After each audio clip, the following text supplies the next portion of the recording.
All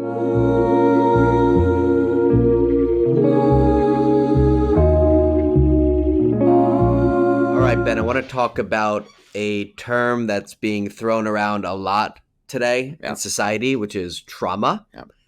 Specifically, traumatic disorders or disorders resulting from trauma, PTSD being one of them. Can you talk a little bit about, what is that?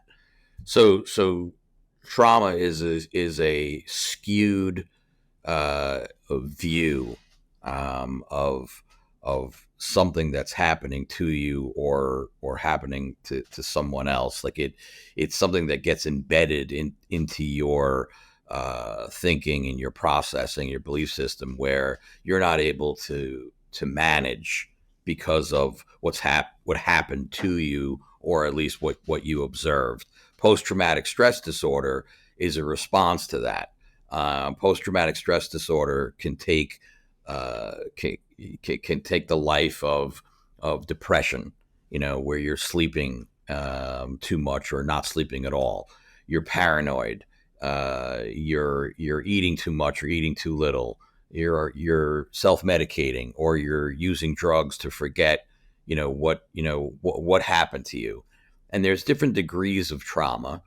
I think trauma, I'll be honest with you, is overused. Mm. I think the term is overused.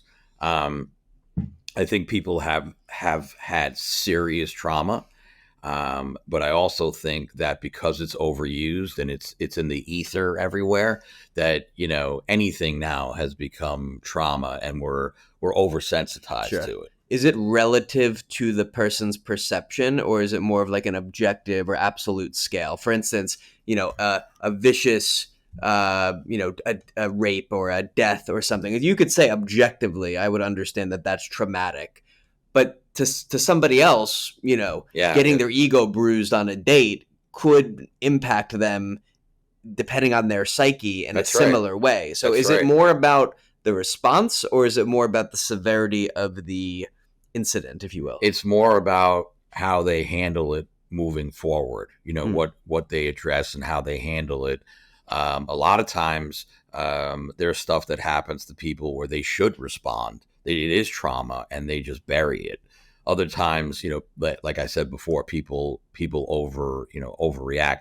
The severity of it, yeah, there's things that happen that mess people up, but some people handle it, some people don't. Mm. So your response is critical, like what you do about it, how you handle your affairs, is critical to you getting over it, so to speak, or Mm-hmm. getting well.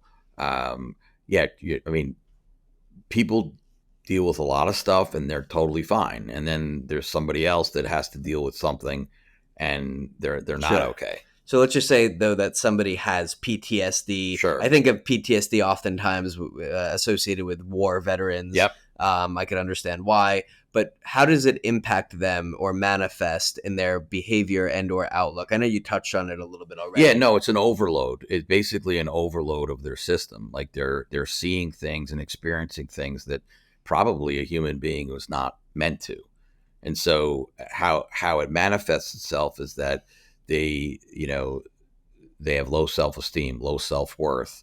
They think that everybody potentially is out to get them. The constant black cloud hanging over them like a shadow, where something bad is going to happen, Mm. looking over your shoulder. Um, Also, physically, it manifests itself. People start to get high blood pressure and high cholesterol and diabetes, and they just don't function like somebody that didn't experience Mm. that.